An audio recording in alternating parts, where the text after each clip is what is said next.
from his battered body. Each breath, a struggle. Each moment in agony.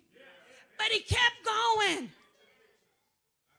He could have called it off, but he didn't. With the spirit feeling forsaken, he cried, my God, why hast thou forsaken me?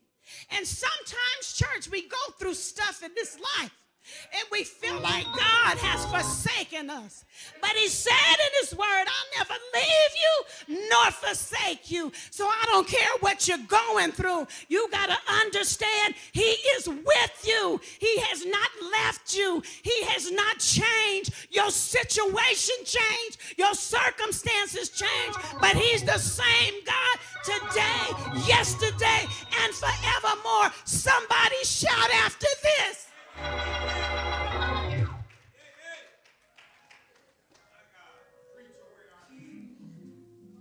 Have you ever felt like you've been hanging in the balance, just waiting for God to show up? Have you ever felt like God has forsaken you? You prayed, but the answer hasn't come yet. You believed, but the breakthrough hasn't happened yet. You need to know that God is still in control of your situation. I might not be preaching to you this morning, but I'm preaching to me. God is in control of the situation I'm dealing with.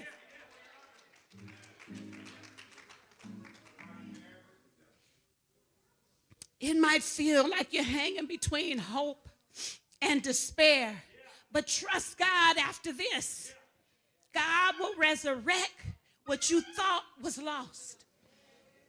And here's the best part. He didn't stay in the grave, church. Early on Sunday morning, Jesus got up with all power in his hands. The grave couldn't hold him. Death couldn't defeat him.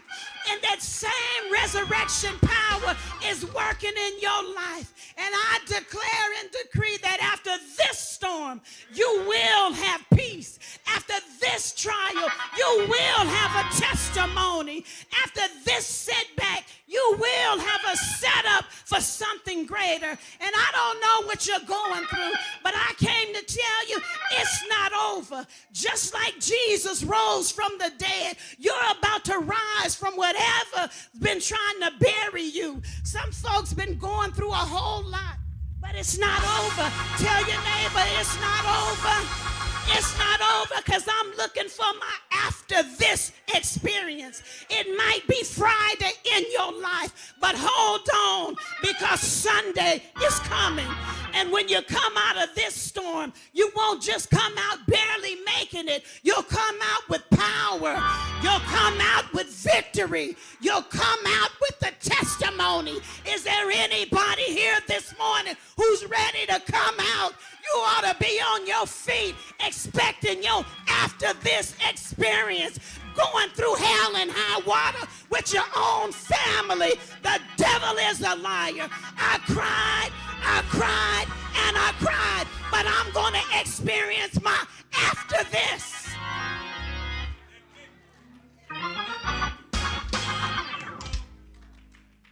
I know it's hard.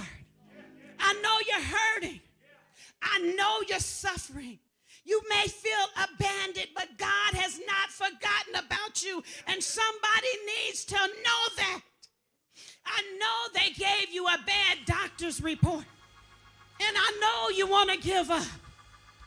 But you're not going to give up, because God is not going to allow you to give up until he finishes the plans that he has for you. You might have to cry.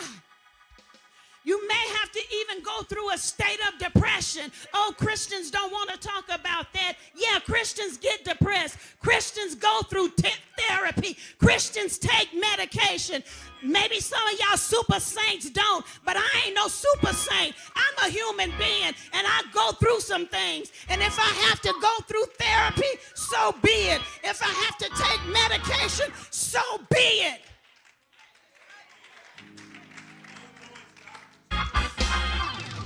that wasn't the end of Jesus' story. And that's not the end of yours. The betrayal didn't stop him. The beating didn't break him. The cross didn't cancel him. And the grave couldn't hold him. Somebody shout after this. After this pain, there's power. After this setback, there's a setup for a comeback.